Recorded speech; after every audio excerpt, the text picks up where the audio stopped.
НАТО се обидува да ја убеди Москва да се откаже од новиот ракетен систем за кој алијансата вели дека представува кршење на договорот за нуклеарните сили на Среден Достав. But the problem now is that Russia continues to deploy new nuclear capable missiles in Europe in a clear violation of the INF Treaty. And this is not only an issue that has been raised by the Trump administration, but it was actually originally raised by the Obama administration almost 6 years ago. Соединетите држави претходно овој месец го започна процесот на излегување од овој договор како одговор на распоредувањето на руските ракети.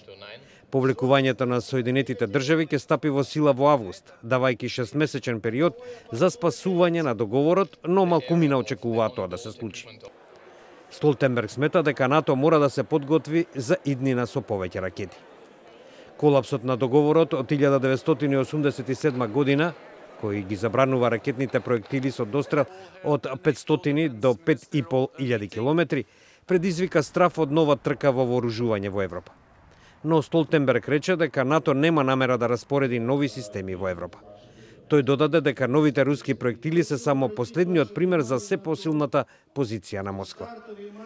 We have to understand that the new Russian missiles, they are not an isolated event or thing. They are part of a broader picture where we have seen Russia investing heavily in modern military capabilities over a long time, including new nuclear capabilities. Москва негира дека ги крши условите од договорот и упати контраобвинувања против Соединетите држави. Михаил Горбачов, поранешниот советски лидер кој го потпиша договорот со тогашниот американски председател Роналд Реган, жестоко го нападна Вашингтон поради излегувањето од договорот.